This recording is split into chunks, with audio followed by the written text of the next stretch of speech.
Okay बच्चों, अस्सलाम वालेकुम। आज हम बात कर रहे हैं सॉल्ट एनालिसिस की परफॉर्मेंस पर। सॉल्ट एनालिसिस को परफॉर्म कैसे किया जा सकता है। बहुत से बच्चों को ये प्रॉब्लम है कि हमें वहाँ सॉल्ट मिलेगा तो उसके बाद हमने प्रोसीड कैसे करना है। तो उसको प्रोसीड करने के लिए आपको पूरा प्रोसीजर बताते हैं कि आपने करना क्या है। आप लैब में जब एंटर होते हैं आपको सैंपल मिलता है, उस सैंपल के ऊपर कोई ना कोई कोड लिखा होता है, 3A, 10A, 13A, इस तरह के कोड के साथ आपको जो सैंपल मिलेगा उस सैंपल को आपने एनालाइज करना कैसे शुरू करना है। ठीक है, तो उसके लिए आप सबसे पहले salt analysis how to perform कि प्रैक्टिकली कहां से शुरू कहां से करना आपने। आपको दिया जाएगा सॉल्ट, ठीक है, you are given with some amount of sample salt. आपको सैंपल सॉल्ट की कुछ अमाउंट दी जा रही है। वो जो अमाउंट है सैंपल सॉल्ट की वो कितनी होती है सर? 2 से 3 ग्राम के करीब देते हैं वो आपको। ठीक है, 2 to 3 ग्राम्स। ये जो 2 to 3 ग्राम्स अमाउंट है सॉल्ट की बेटा, इसको करना क्या आपने इसको 2 हिस्सों में डिवाइड करना है। इक्वल पार्ट्स में नहीं कह रहा हूं, 2 हिस्सों में। वो कैसे करने हैं? एक 0.5 ग्राम, ठीक है, अंदाजे से 0.5 ग्राम अलग कर लें, 2.5 ग्राम अलग कर लें, यानी जितना भी आपको सॉल्ट मिले उसमें से 0.5 ग्राम अलग क्यों करना है सर? इसको लें एक टेस्ट ट्यूब में। टेस्ट ट्यूब में बनाना है आपने ओरिजिनल सॉल्यूशन, ठीक है, डिस्टिल्ड वाटर के अंदर। लैब में आपको डिस्टिल्ड वाटर दिया जाएगा। डिस्टिल्ड वाटर का आपने उस सॉल्ट का सॉल्यूशन बनाना है उस डिस्टिल्ड वाटर के अंदर। सॉल्यूशन बना लिया। क्यों बनाना है सर ये solution? For all wet test. ये ओरिजिनल सॉल्यूशन बन गया आपके पास। इस ओरिजिनल सॉल्यूशन को आपने बार बार जितने भी टेस्ट करने होंगे ना इस सॉल्ट के सॉल्यूशन के साथ, उसके लिए यूज कर लेना है। तो कितनी टेस्ट ट्यूब भरनी है आपने टेस्ट ट्यूब अगर इतनी है ना बेटा आपके पास, ये फर्ज कर ले टेस्ट ट्यूब है, तो इस टेस्ट ट्यूब को यहां तक फिल कर ले, सारी भर ले मतलब। ठीक है, जब चाहिए इसमें से थोड़ा सा निकाला, इतना सा सॉल्यूशन, और उसके अंदर कोई भी रीजन डाला और टेस्ट का रिजल्ट नोट कर लिया। बार बार सॉल्यूशन बनाने से जान छूट जाएगी आपकी। एक ही दफा आपने टेस्ट ट्यूब के अंदर सॉल्यूशन बना के अपने टेस्ट ट्यूब स्टैंड में रख लेना है। उसके बाद 2.5 ग्राम जो बाकी सॉलिड बचेगा, 2.5 ग्राम या 1.5 ग्राम जो भी बाकी बचेगा, उसको रख देना है ड्राई टेस्ट के लिए। अब ड्राई टेस्ट शुरू कहां से होते हैं? ड्राई टेस्ट इस तरतीब से करने हैं आपने। सबसे पहले आपने सॉल्ट का कलर नोट करना। वो तो आपको उस वॉच ग्लास के ऊपर या जिस पेपर पे सॉल्ट सैंपल मिलेगा उसके ऊपर आप उसका कलर नोट करें। देखने से कलर नोट होगा। अगर कलर होता है सॉल्ट का, ठीक है, तो कलर देने वाले रेडिकल्स प्रेजेंट हैं। ठीक है, और अगर सॉल्ट का कलर नहीं है, ठीक है, तो कलर देने वाले जो सॉल्ट रेडिकल्स हैं वो एब्सेंट है, चाहे वो बेसिक है चाहे एसिडिक हैं। ठीक है, उसके बाद ऑर्डर नोट करना आपने, स्मेल नोट करनी है। अगर एसिड रेडिकल के लिए स्मेल नोट कर रहे हैं तो वो एसीटेट की स्मेल होती है, बस एसीटेट देता है विनेगर स्मेल। ठीक है, वो आपने नोट कर लेना है। और अगर बेसिक रेडिकल के लिए परफॉर्म कर रहे हैं तो वो ammonia like smell, ammonia smell आएगी। तो इसका मतलब है अमोनियम रेडिकल है। अमोनियम रेडिकल जिन सॉल्ट्स में हो, अमोनियम कार्बोनेट है, अमोनियम क्लोराइड है, अमोनियम सल्फेट है, ठीक है, अमोनियम नाइट्रेट है, ये अमोनिया जैसी स्मेल देते हैं। इनको आप बेसिक रेडिकल की अगर स्मेल की बात करें, ऑर्डर की बात करें, तो अमोनिया स्मेल ऑब्जर्व करनी है। और अगर एसिड रेडिकल की बात करें तो विनेगर लाइक स्मेल। इनके अलावा कोई रेडिकल स्मेल नहीं देता है। क्लियर होगी बात? अच्छा बेटा, कलर नोट कर लिया, स्मेल फील कर ली, ऑर्डर फील कर ली। उसके बाद अगर इनमें भी आपको कोई हिंट नहीं मिलता रेडिकल के बारे में, तो फिर फ्लेम टेस्ट परफॉर्म करेंगे। फ्लेम टेस्ट कैसे परफॉर्म करते हैं? इसके लिए आपने एक पिंच लेनी है सॉलिड सॉल्ट की। फ्लेम टेस्ट के लिए सॉलिड सॉल्ट की एक पिंच लेके 0.5 ग्राम, हाफ पिंच, इसमें डालें concentrated HCl, hydrochloric acid. Concentrated form में हाइड्रोक्लोरिक एसिड इसमें डाल दें। जब हाइड्रोक्लोरिक एसिड डालेंगे थिक पेस्ट बन जाएगी। उस थिक पेस्ट को आपने बर्न करना है, burn on platinum wire in oxidizing flame. Oxidizing flame के अंदर आपने इसको बर्न करना है। ऑक्सीडाइजिंग फ्लेम में बर्न करने से इसमें कलर आएगा। कौन सा फ्लेम के अंदर कलर, कौन सा रेडिकल देता है, ये कैसे पता चलेगा वो देखें जरा, मैं इधर बता देता हूं। अगर कॉपर हुआ तो ये ब्लूइश ग्रीन कलर देता है, ब्लूइश ग्रीन, बड़ा जबरदस्त कलर आता है इसका। अगर पोटेशियम हुआ, पोटेशियम देता है वॉयलेट कलर, पर्पल सा वॉयलेट सा कलर देता है, पिंक जैसा शेड आता है इसमें, सॉरी पिंक कह रहा हूं, ब्लू जैसा शेड आता है, स्काई ब्लू जैसा, पर्पल वॉयलेट कलर आएगा इसमें, ठीक है। उसके अलावा सोडियम अगर हुआ तो गोल्डन येलो, ये कलर आएगा सोडियम का फ्लेम के अंदर। अगर बेटा इसमें हुआ बेरियम, Ba2 पॉजिटिव, तो ग्रासी ग्रीन। ग्रासी ग्रीन कौन सा होता है सर? ग्रासी ग्रीन पेल ग्रीन को भी कह सकते हैं। नई जो ग्रास के पत्ते होते हैं ना, नई ग्रास के पत्ते, उनका कलर थोड़ा थोड़ा ग्रीन ग्रीन सा होता है, पेल ग्रीन सा, ठीक है। उसके बाद अगर स्ट्रॉन्शियम हुआ Cr2 पॉजिटिव, तो ये देता है क्रिम्सन कलर। क्रिम्सन किसे कहते हैं? मैरून कलर को, ठीक है, क्रिम्सन कलर आएगा। और अगर कैल्शियम हुआ तो कैल्शियम कलर देता है ब्रिक रेड, ठीक है। अच्छा बेटा, अगर फ्लेम टेस्ट में कोई कलर आ जाता है तो आपको आगे फिर किसी स्कीम को फॉलो करने की जरूरत नहीं है बेसिक रेडिकल्स के लिए।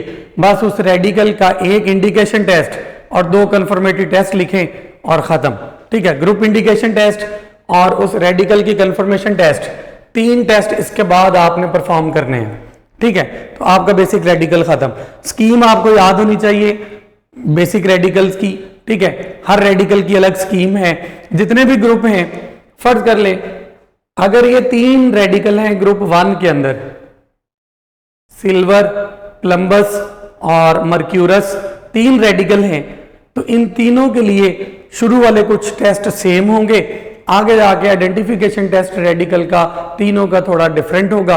वो तीनों के लिए अलग अलग आपको एक एक टेस्ट लिखना पड़ता है, ठीक है। कंफर्मेटरी टेस्ट हर किसी के कॉपीज के अंदर 3-3, 4-4, 5-5 दिए हुए हैं, आपने 2 लिखने हैं, 2 जरूरी हैं।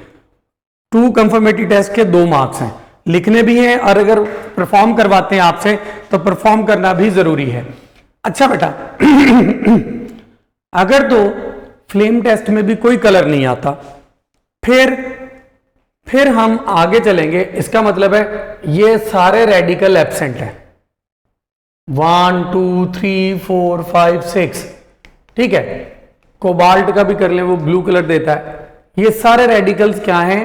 एब्सेंट हैं, ठीक है, अगर फ्लेम टेस्ट में कलर नहीं आता। उसके बाद आप करेंगे filter ash test perform. Filter ash test में करना क्या आपने, ठीक है, इसमें आपने एक पिंच 0.5 ग्राम सॉल्ट की लेनी है, इसको डालना है कोबाल्ट नाइट्रेट के सॉल्यूशन में।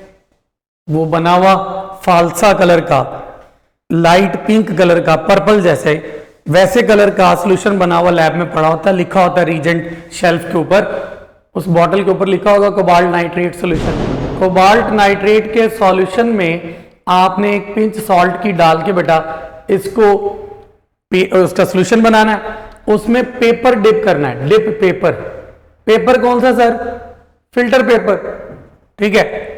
लैब में जितने भी पेपर इन टेस्ट के अंदर यूज होंगे मतलब फिल्टर पेपर है।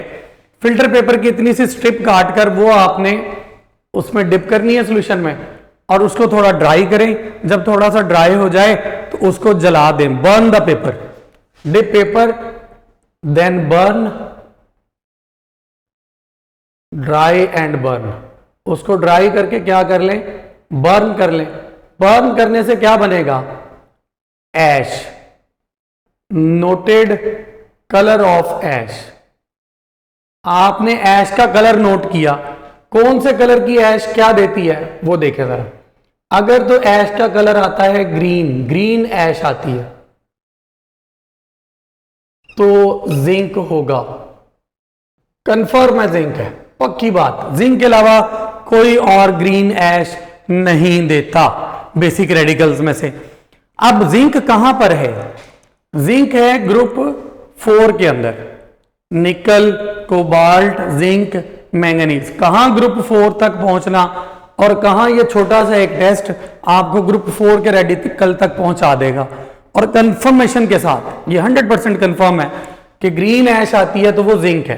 तो आप जिंक की scheme, dry test, wet test, group identification test, radical identification test, radical confirmation test, ये 5 टेस्ट आपने जस्ट लिखने हैं। अदरवाइज सारा दिन लगे रहेंगे फिर भी नहीं हो पाएगा आपसे। अच्छा, आपसे मतलब किसी से भी नहीं होगा।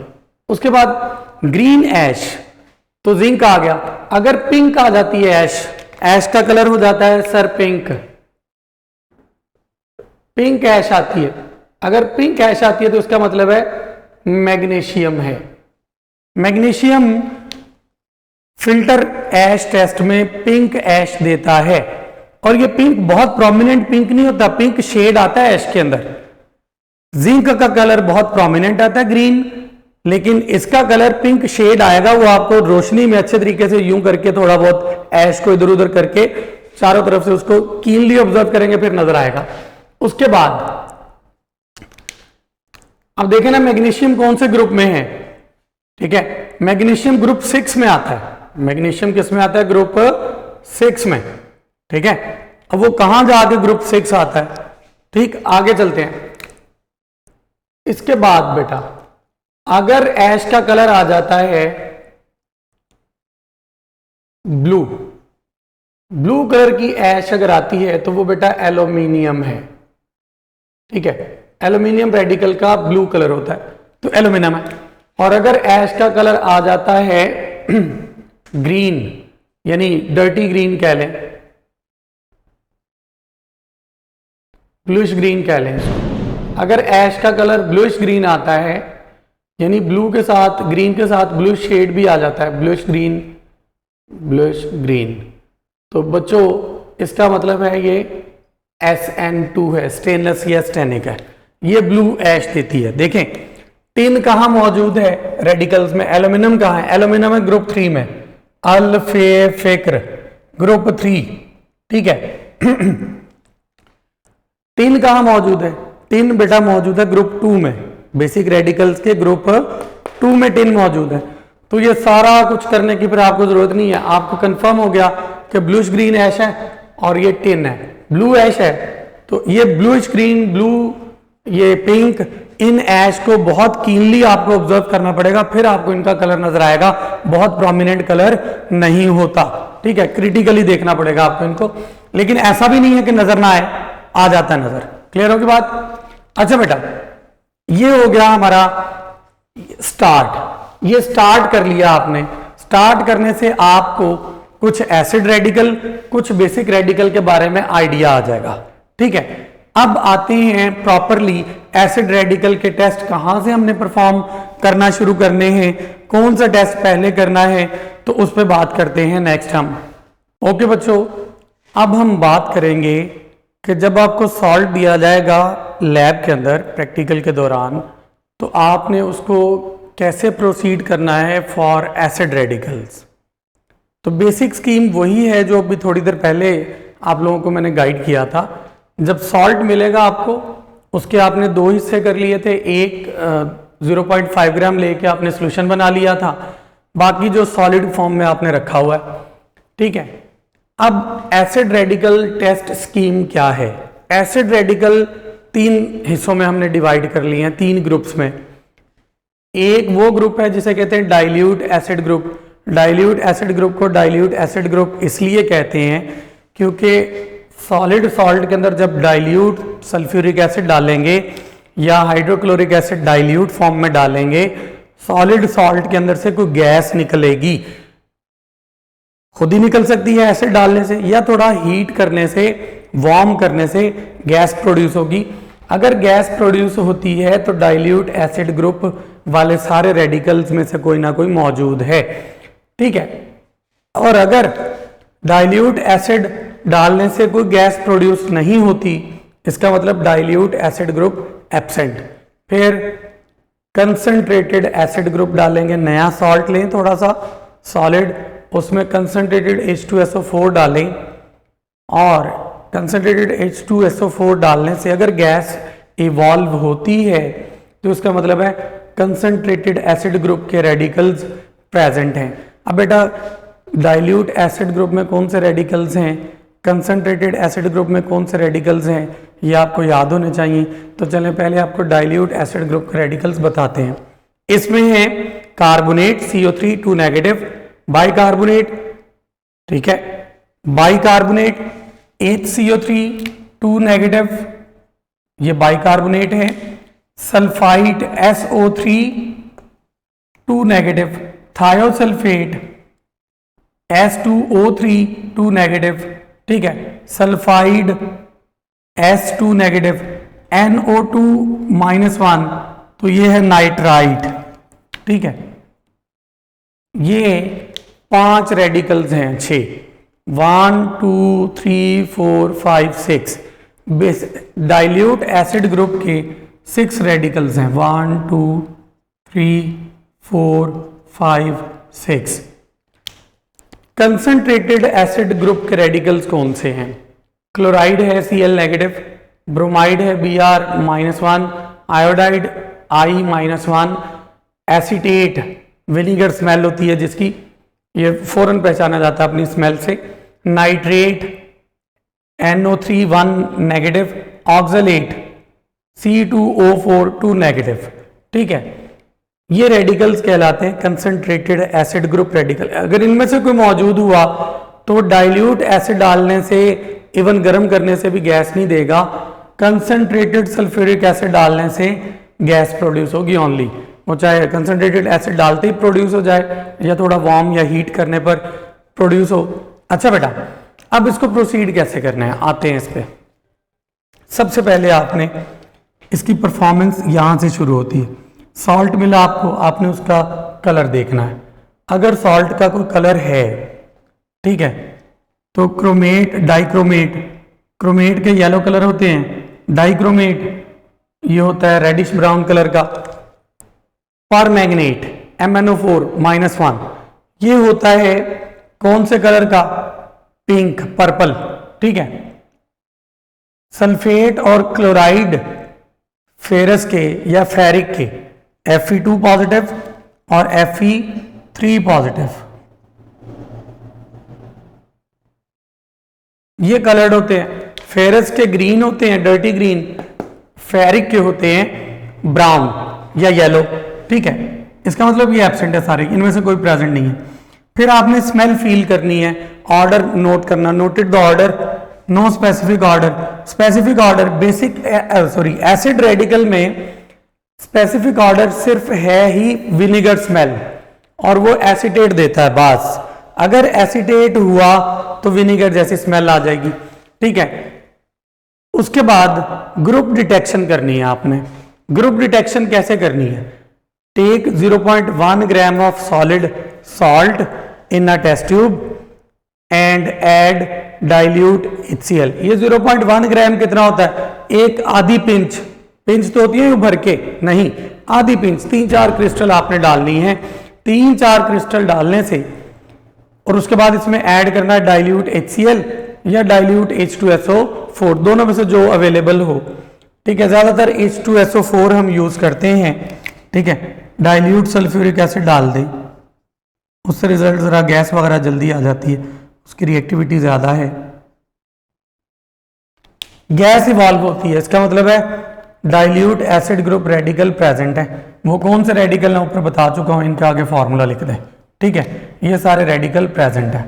अब इन रेडिकल में से कौन सा प्रेजेंट है? सारे तो एट ए टाइम एक सॉल्ट में नहीं आ सकते, तो इनमें प्रेजेंट होंगे रेडिकल इंडिकेशन टेस्ट। रेडिकल को इंडिकेट करना है। जो गैस इवॉल्व हुई है ना, उसकी एक प्रॉपर्टी है गैस की, वो गैस इवॉल्व जो हो रही है उसकी क्या प्रॉपर्टी है?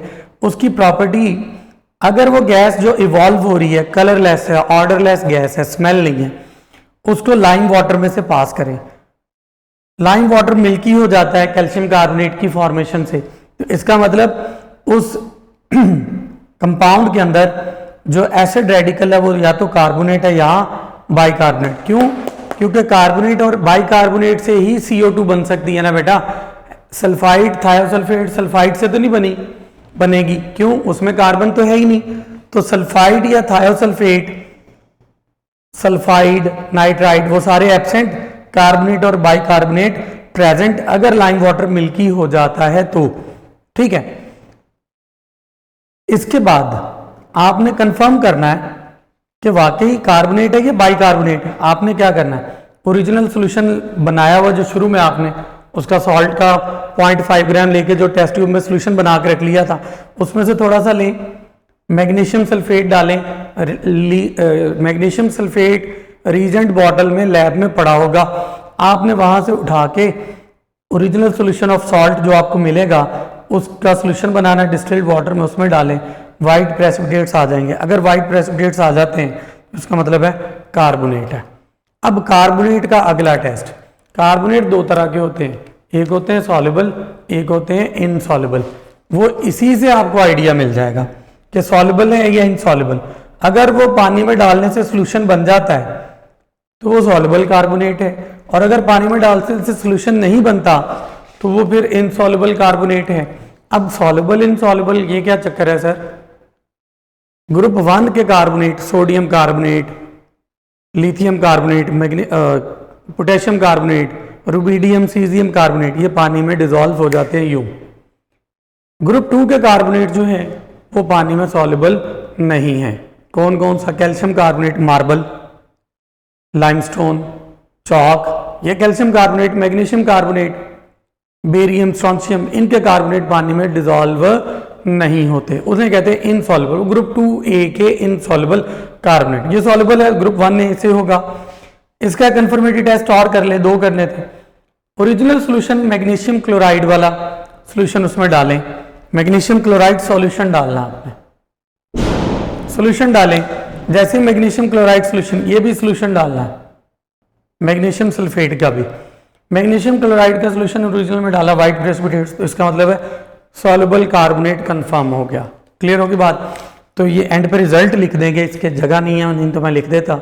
एंड पे रिजल्ट लिखेंगे, रिजल्ट इसका ये होगा, given salt contains soluble carbonate acid radical.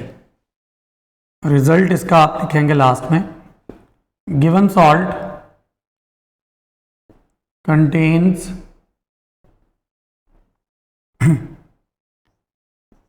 Carbonate, bracket में लिख देंगे soluble radical, carbonate solid radical. तो यहां से एक और आपको हिंट मिलता है बेसिक रेडिकल के लिए। अगर ये सॉल्युबल है तो ग्रुप 2 वाले जो है calcium carbonate, magnesium carbonate, strontium carbonate, ठीक है, बेरियम कार्बोनेट, वो बेसिक रेडिकल एब्सेंट। ग्रुप 2 वाला कोई रेडिकल सॉल्ट में नहीं होगा। इसका मतलब है ग्रुप 1 वालों में से, 3 वालों में से, 4, इनमें से कोई हो सकता है। ग्रुप 1 का कार्बोनेट, ग्रुप 2 का कार्बोनेट खत्म, ग्रुप 2 का रेडिकल भी एब्सेंट। क्लियर हो की बात? कितनी बड़ी हिंट है। ढूंढ आप एसिड रेडिकल रहे हैं और हिंट उसका आपको उधर से बेसिक रेडिकल का भी मिल रहा है, पूरे 4-5 बेसिक रेडिकल का। ठीक है, beryllium, magnesium, calcium, barium, strontium, barium, radium, इन सब का मिलता है हिंट कि वो भी एब्सेंट होंगे। बेसिक रेडिकल का हिंट इधर से आपको मिल गया। क्लियर होगी बात? अब हम कंसंट्रेटेड एसिड पे बात करें। हम एक्सप्लेन करेंगे कौन सा रेडिकल डाइल्यूट एसिड डालने से कौन सी गैस देता है, और उस गैस का आगे किसके ऊपर इफेक्ट स्टडी करना है जिससे कंफर्म हो जाए कि यही वाला रेडिकल है। ठीक है, ये वाली गैस है और गैस कंफर्म करेंगे तो रेडिकल कंफर्म हो जाएगा। देखें, carbonate, bicarbonate, carbon dioxide gas देते हैं, वो जो कि लाइम वाटर को मिल्की कर देती है, दोनों का सेम है। अब पता चल गया कार्बोनेट या बाइकार्बोनेट है और कार्बन डाइऑक्साइड गैस है। अब ये कैसे पता चलेगा कार्बोनेट या बाइकार्बोनेट में से कौन सा एग्जैक्टली कौन सा है? इसके लिए आपने क्या करना है, इसके लिए आपने ओरिजिनल सॉल्यूशन बनाया, उसमें मैग्नीशियम सल्फेट का सॉल्यूशन डाला, ठीक है, मैग्नीशियम सल्फेट सॉल्यूशन डाला।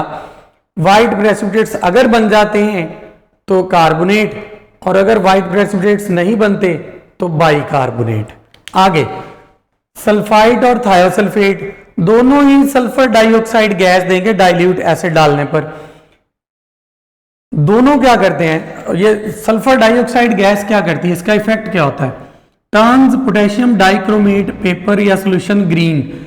ये पोटेशियम डाइक्रोमेट के पेपर को ग्रीन कर देती है, या उसके सॉल्यूशन को भी ग्रीन कर देती है। अगर इसका सॉल्यूशन ग्रीन हो जाता है तो इसका मतलब है पोटेशियम डाइक्रोमेट का सॉल्यूशन ग्रीन या पेपर ग्रीन हो जाता है, उसमें डिप करके पेपर रखें जहां जिस टेस्ट ट्यूब से गैस निकल रही है तो वो ग्रीन हो जाएगा थोड़ी देर बाद। अच्छा, तो सल्फर डाइऑक्साइड गैस है। अब सल्फर डाइऑक्साइड गैस बता कार्बोनेट या बाइकार्बोनेट से तो आ नहीं सकती, क्योंकि उसमें सल्फर है ही नहीं, ऐसे नजर ही नहीं आ रहा, वो सल्फाइड और थायोसल्फेट से आएगी, ठीक है। सल्फाइड और थायोसल्फेट इंडिकेट हो गए हैं। अब इन दोनों में से कौन सा है, सॉल्ट लें, सिल्वर नाइट्रेट का सॉल्यूशन डालें सॉल्ट के अंदर, अगर व्हाइट प्रेसिपिटेट्स बन जाएं तो सल्फाइट है SO3 2 नेगेटिव, और अगर प्रेसिपिटेट्स का कलर थोड़ी देर में येलो हो जाए, येलो से ब्राउन हो और फिर ब्लैक हो जाए तो इसका मतलब है thiosulphate.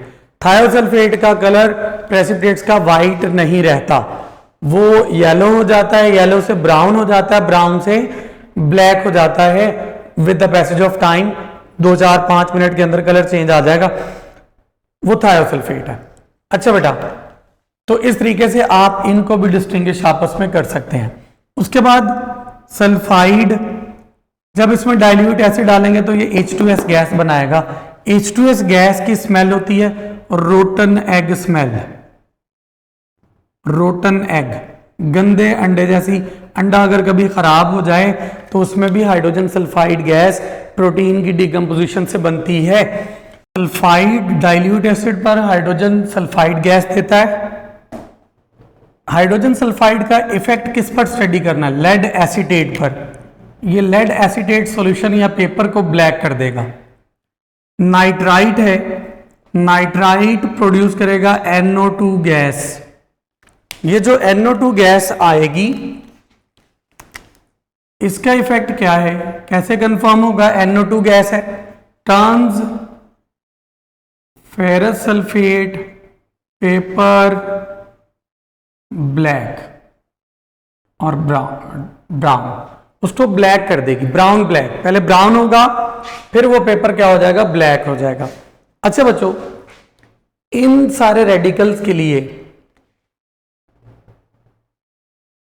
Dry test, colour note, smell note, group detection test, यहां तक तो सारा सेम है, ठीक है, यहां तक सब सेम है।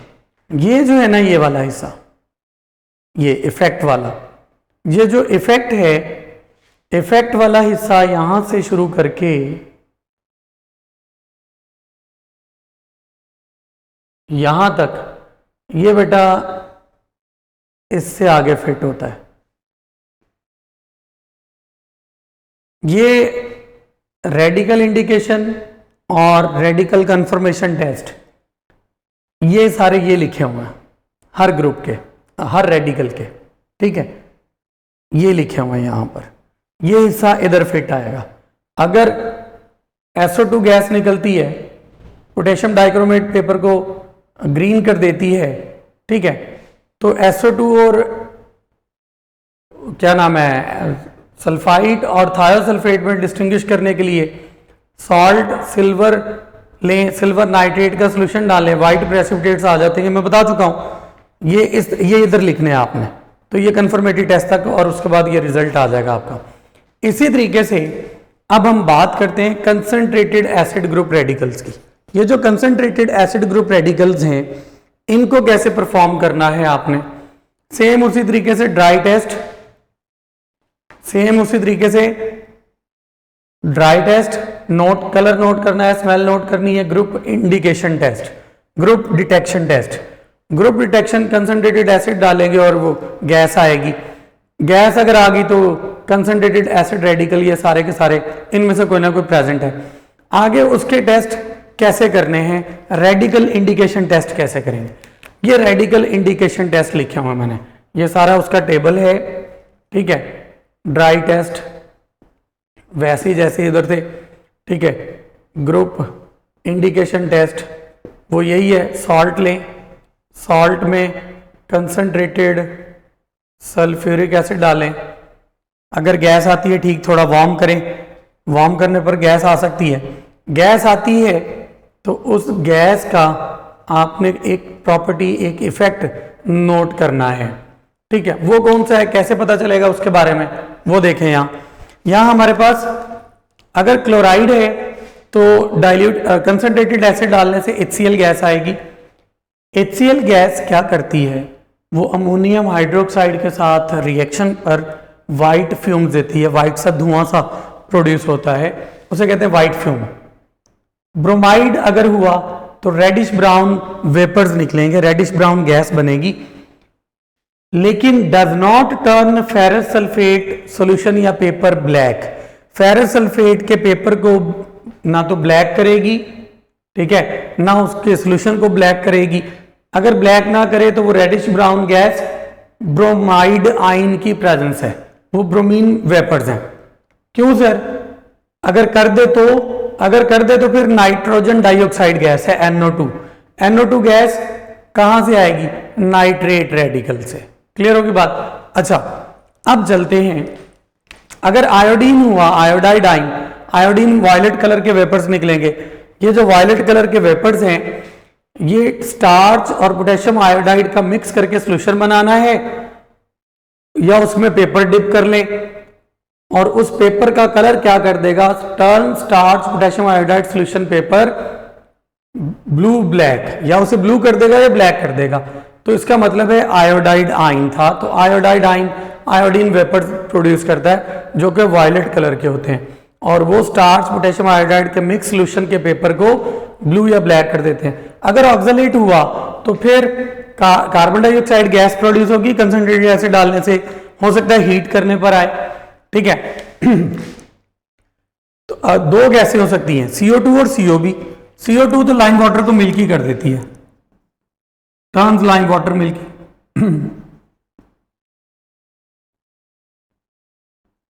इसका तो आपको आइडिया पहले भी है। अगर CO गैस हुई तो इसको कैसे करेंगे, Burns with blue flame, Burns with blue flame, ये ब्लू फ्लेम से बर्न करती है। अच्छा सर इनको कहाँ फिट करना है, ये रेडिकल टेस्ट ये हैं कहाँ के, ठीक है, ये है वो radical identification test, confirmatory test, इनकी जगह इस के अंदर ये वाले टेस्ट आ जाएंगे, यहां से ये वाले, ये जो इफेक्ट है इसका, ये वाला, ये इफेक्ट यहां तक बेटा ये इसके अंदर फिट किए जाएंगे। ये इसके वेट टेस्ट हैं, ग्रुप आइडेंटिफिकेशन टेस्ट हो गया, उसके बाद रेडिकल आइडेंटिफिकेशन टेस्ट ये हैं, radical identification plus confirmatory test, ये कंफर्मेटरी टेस्ट है इनके, ठीक है। इस तरीके से आप क्या करेंगे, एसिड रेडिकल्स की स्कीम लिखेंगे और तरीका इसका ये होता है बेटा, एसिड रेडिकल डाइल्यूट और कंसंट्रेटेड हो गए, खत्म। अब आते हैं स्पेशल ग्रुप रेडिकल्स की तरफ, एसिड के सल्फेट फॉस्फेट, ये दो रेडिकल्स हैं, ये पिछले किसी भी टेस्ट में नहीं आएंगे, फिर इनके लिए स्पेशल टेस्ट परफॉर्म करना पड़ता है। सॉल्ट सॉल्यूशन लें, उसमें बेरियम क्लोराइड डालें, वाइट प्रेसिपिटेट्स बनेंगे। अच्छा बन गए। अब ये जो वाइट प्रेसिपिटेट्स हैं इसके दो पार्ट हैं, डिवाइड इनटू टू पार्ट्स, ठीक है, डिवाइड इनटू टू पार्ट्स, दो हिस्से कर लें, एक हिस्से में डाल दें कंसंट्रेटेड HCl, दूसरे में हिस्से में डाल दें कंसंट्रेटेड नाइट्रिक एसिड, ठीक है, बल्कि इसके 4 हिस्से करने पड़ेंगे आपको, 4 पार्ट्स में डिवाइड कर, अगर जिस पार्ट में कंसंट्रेटेड HCl डालने से प्रेसिपिटेट्स सॉल्युबल हो जाए, कंसंट्रेटेड HCl डालने से अगर प्रेसिपिटेट सॉल्युबल हो जाए तो वो फॉस्फेट, और अगर नाइट्रिक एसिड डालने से प्रेसिपिटेट्स सॉल्युबल हो तो वो सल्फेट है। क्लियर होगी बात? तो ये इनकी कंफर्मेटरी और इंडिकेशन टेस्ट एक जैसे ही हैं। तो एसिड रेडिकल बेटा आपका पूरा कंप्लीट हो जाएगा। क्लियर? उम्मीद है आपको इस जिस तरीके से आपको बताया गया उस तरीके से प्रोसीड करेंगे तो एसिड रेडिकल भी और आपके बेसिक रेडिकल भी आपको इंडिकेट करने में आसानी होगी। अच्छा बेटा, आप वापस आते हैं बेसिक रेडिकल्स पर। अगर जो शुरू में आपको बताए थे कलर नोट करना, स्मेल नोट करना, ammonia like smell, flame test, filter ash test, charcoal cavity test, palm test, इसमें से कोई भी नहीं आता तो फिर कौन से रेडिकल पॉसिबल हैं? ठीक है, फिर ऐसे रेडिकल जो कलर नहीं देते, कलर सॉल्ट नहीं देते, फ्लेम टेस्ट नहीं देते, उनमें से कोई हो सकता है वो आए। ठीक है, तो उसके लिए पूरी स्कीम कैसे फॉलो करते हैं वो देखा जरा। बेसिक रेडिकल डिटेक्शन स्कीम में सबसे पहले ग्रुप 1 के लिए टेस्ट करते हैं। ग्रुप 1 में कौन है? Silver, lead, mercury, mercurous, silver, plumbous और मर्क्यूरस। ठीक है, आज, भाभी, हज, इस तरीके से आप इसको याद कर सकते हैं। आज, भाभी, हज के नाम से। करना कैसे है सर इसको डिटेक्ट? हाफ पिंच लें सॉलिड सॉल्ट की, उसमें ड्राई टेस्ट ट्यूब में, और डाइल्यूट HCl डालें इसमें। जैसे डाइल्यूट HCl डालेंगे तो डाइल्यूट HCl डालते ही क्या होना चाहिए? कितना डाइल्यूट HCl डालना है? तकरीबन ½ ml के करीब। ठीक है, थोड़ा सा, इतना सा, टेस्ट ट्यूब में सिर्फ इतना सा। इसमें व्हाइट प्रेसिपिटेट्स ऑब्जर्व करने हैं आपने। अगर तो व्हाइट प्रेसिपिटेट्स बन जाते हैं तो ग्रुप 1 रेडिकल सिल्वर, प्लम्बस, मर्क्यूरस, आज, भाभी, हज में से कोई ना कोई प्रेजेंट है। इसको 3 हिस्सों में डिवाइड कर लें सोल्यूशन को। एक में तीनों में बल्कि अमोनियम हाइड्रोक्साइड सोल्यूशन ऐड कर दें। अमोनिया सोल्यूशन जिसे कहते हैं, अमोनिया वाटर भी कहते हैं, ये पड़ा हुआ लैब में, वो ऐड करें। जैसे ही ऐड करेंगे तो उसके 3 रिजल्ट्स आ सकते हैं। हो सकता है प्रेसिपिटेट्स डिसॉल्व हो जाए, सॉल्युबल हो जाए तो सिल्वर है। हो सकता है प्रेसिपिटेट ब्राउन से ब्लैक हो जाए तो फिर मर्क्यूरस है। यह भी हो सकता है प्रेसिपिटेट अगर हो जाते हैं इनसॉल्युबल, मतलब ऐसे कैसे रहते हैं, डिसॉल्व भी नहीं होते, तो फिर प्लम्बस है, लेड है। क्लियर? आगे चलते। अगर प्रेसिपिटेट्स नहीं आते, जब डाइल्यूट एसिड डालने के 2 रिजल्ट हैं। एक रिजल्ट तो ये है कि प्रेसिपिटेट्स बन जाते हैं, तो ग्रुप 1 के रेडिकल को प्रोसीड करना आपने। और अगर प्रेसिपिटेट्स नहीं बनते, if no precipitates, if no white precipitates, then group 1 is absent. और डोंट वेस्ट द सॉल्यूशन, उस सॉल्यूशन को वेस्ट नहीं करना है, HCl डाला हुआ है। Now pass H2S gas from previous system या प्रीवियस सॉल्यूशन। वो जो सॉल्यूशन आपने बनाया HCl डाल के सॉल्ट के अंदर, उसमें से H2S गैस पास करें। जैसे ही H2S गैस पास करेंगे तो अगर तो कलरफुल प्रेसिपिटेट्स आ जाते हैं, इफ कलर्ड प्रेसिपिटेट्स, तो इसका मतलब है ग्रुप 2 के रेडिकल्स प्रेजेंट है। ग्रुप 2 में रेडिकल्स कौन से हैं? Cadmium 2 positive, bismuth 3 positive, plumbous 2 positive, copper 2 positive, mercurous 2 positive, मर्क्यूरेट 2 positive, arsenic 3 positive, bismuth Sb antimony बोलते हैं इसको, 3 पॉजिटिव। ठीक है, स्टिब्नियम एंटीमनी, बिस्मथ मुंह से निकल गया, antimony, stannous Sn2 positive, stannic Sn4 positive, कोई भी हो सकता है इनमें से। अच्छा, इनको हमने ना याद रखने का तरीका क्या है? साढ़े भाई भाभी को हज असी सब सोने सुनखे। ठीक है, इस तरीके से आप इसको याद कर सकते हैं। साढ़े भाई भाभी को हज 80 सब सोने सुनखे। ये दो ग्रुप है एक्चुअली। वो कैसे सर? ग्रुप 2A के रेडिकल्स हैं कैडमियम, बिस्मथ, प्लम्बस, क्यूप्रिक और मर्क्यूरिक। ग्रुप 2B, ये ग्रुप 2B है। ग्रुप 2B में आर्सेनिक, एंटीमनी, बिस्मथ और क्या रहा हूं बिस्मथ क्या, आर्सेनिक, एंटीमनी, स्टेनस ये आते हैं, ठीक है।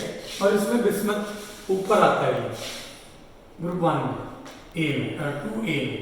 अच्छा बेटा, ये जो रेडिकल्स हैं इनको 2A और 2B में डिस्टिंग्विश कैसे किया हुआ आपने? वो इस तरीके से कि जो प्रेसिपिटेट्स बनेंगे उसको आपने उसमें से पास करना है अमोनियम सल्फाइड येलो का सॉल्यूशन, इसमें डालना है। इसे कहते हैं ammonium sulphide yellow, ammonium sulphide yellow. ये सॉल्यूशन आपने इन प्रेसिपिटेट्स में डाल देना है। अगर तो ये डिसॉल्व हो जाते हैं तो ग्रुप 2B, अगर डिसॉल्व नहीं होते तो ग्रुप 2A।